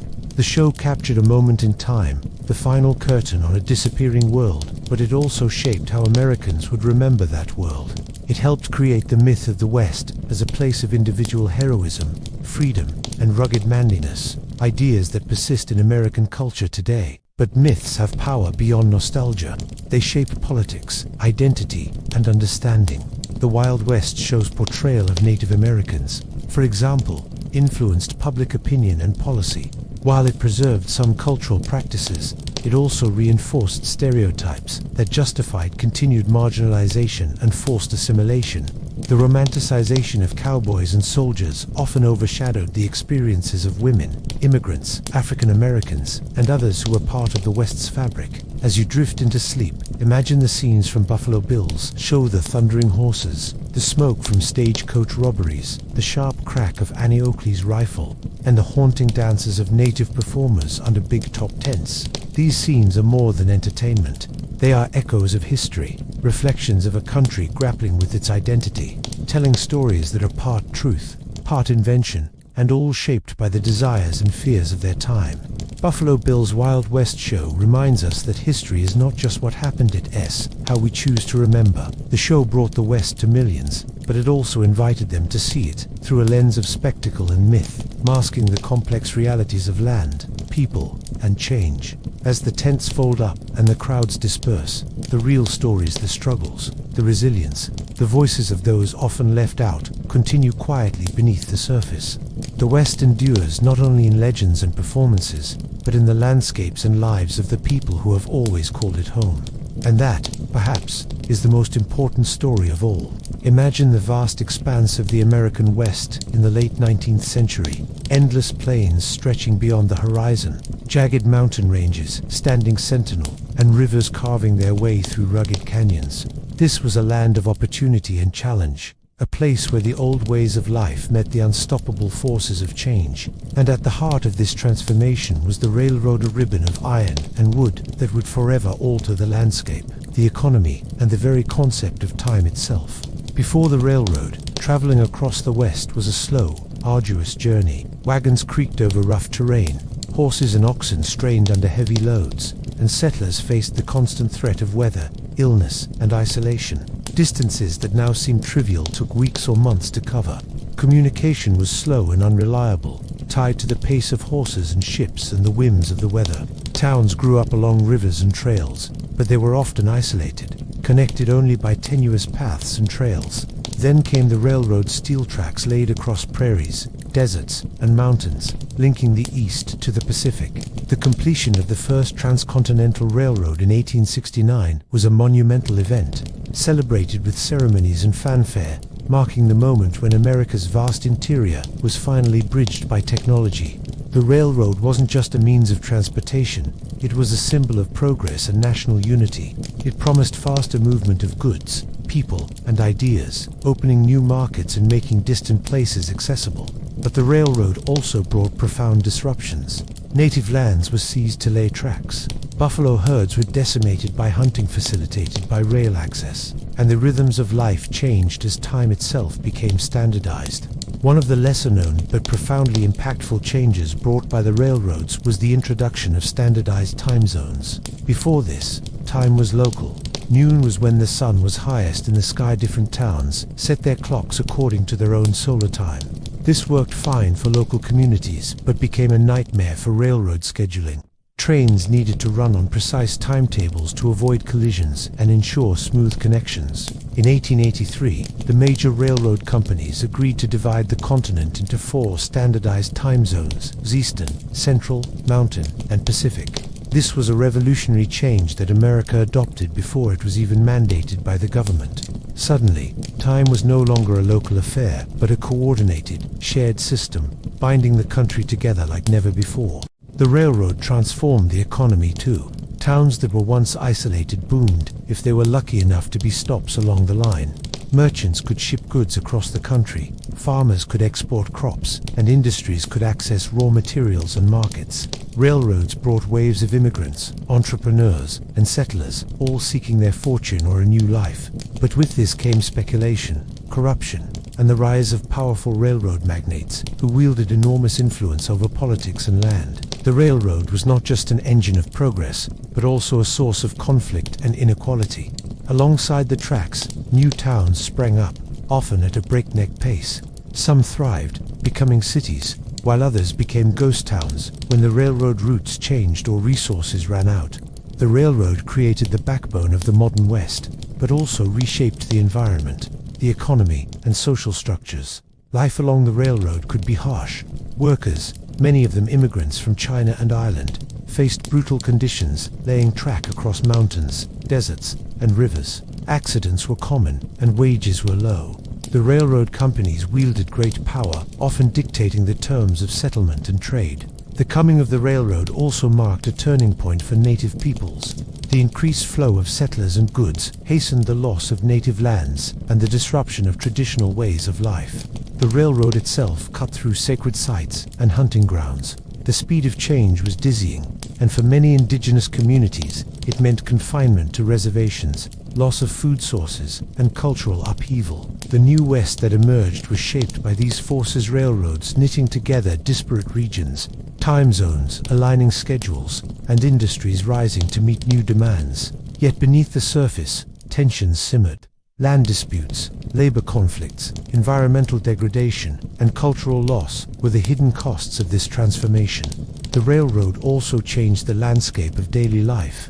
Towns synchronized their clocks, shops opened and closed by railroad time, newspapers printed schedules, and telegraph lines ran alongside the tracks, carrying news instantly over vast distances. The West was no longer distant and disconnected, it was plugged into the national and global networks of commerce and communication.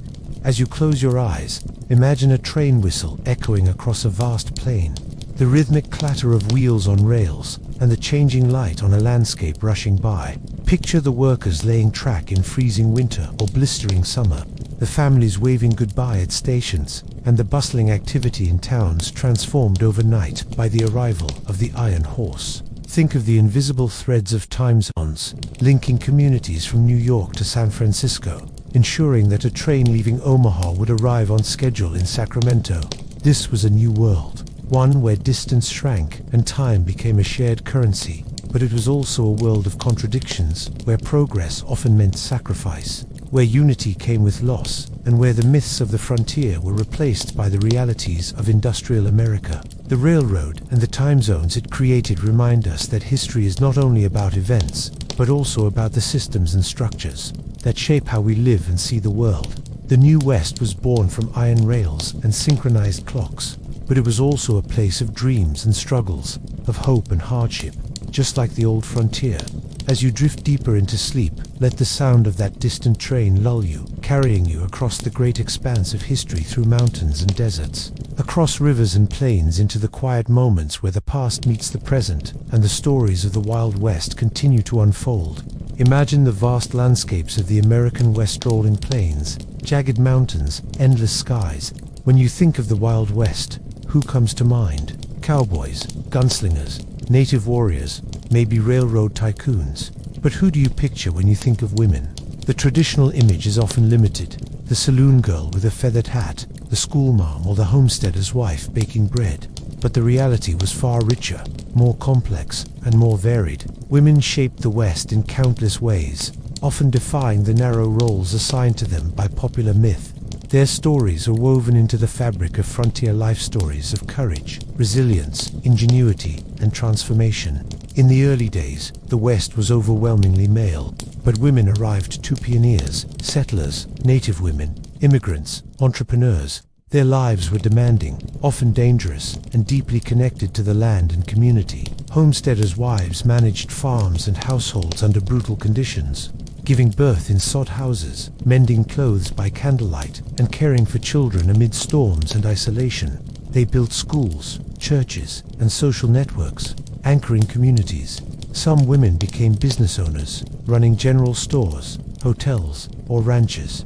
Others worked as teachers, nurses, or midwives, roles essential to the survival and growth of frontier towns. Native women faced their own challenges and strengths, maintaining cultural traditions, raising families, and navigating the upheavals brought by forced relocation, reservation life, and government policies aimed at assimilation. Their resilience and cultural knowledge sustained their communities through times of great change. One of the most striking aspects of women's lives in the West was the opportunity and struggle for independence. Unlike the East, where social structures were often rigid, the West offered chances for women to own land, vote, and pursue roles outside traditional domestic confines. Wyoming Territory, for example, granted women the right to vote as early as 1869, a landmark that earned it the nickname the Equality State. Women in the West were among the first to gain suffrage in the United States. Yet these gains did not come easily. Women faced discrimination, hardship, and violence. Life on the frontier was harsh: limited medical care, long hours of labor, social isolation, and the ever-present dangers of accidents and illness. They also faced societal expectations that tried to confine them to proper roles, but many pushed boundaries. Some women became law enforcement officers or sheriffs, like Pearl Hart and Kate Warren, defying gender norms and carving new paths. Others became writers and activists, using their voices to advocate for social change, temperance, education, and native rights. The stories of women in the West are not just tales of hardships, they are also stories of leadership, creativity, and community building. Women organized social clubs, mutual aid societies, and cultural events. They preserved oral histories and traditions. They farmed, hunted, and worked alongside men. Their labor was essential to the survival and prosperity of frontier settlements. In popular culture, women of the West have often been reduced to stereotypes, but the truth is far more varied and vibrant. The saloon girl was just one figure among many. Behind her was a network of women who ran boarding houses, laundries, and businesses, balancing survival with dignity. School teachers educated children in one-room schoolhouses, often far from home, adapting curriculum to the unique needs of frontier life. Midwives delivered babies in the wilderness, bringing new life into a harsh world. native women resisted cultural erasure by teaching language and traditions to younger generations, adapting ceremonies, and sometimes working as cultural mediators between tribes and settlers. Let's take a moment to imagine a day in the life of a frontier woman. She wakes before dawn, stokes the fire, and prepares a simple breakfast, maybe coffee brewed over coals and freshly baked biscuits. She tends to the garden, milks the cows, churns butter, and patches clothes. She tends to children, teaches them skills for survival and kindness, and listens to their stories. When the work is done, she might gather with neighbors for a quilting bee or a church service, sharing news and support. In the evening, by candlelight, she might write letters to family back east, recording the triumphs and trials of frontier life. Some women rode horses across long distances, guarding livestock or delivering mail. Others faced dangers from weather, disease, and sometimes violence, yet they persisted. Their stories are quiet but powerful stories of everyday courage that rarely make the history books but define the spirit of the West.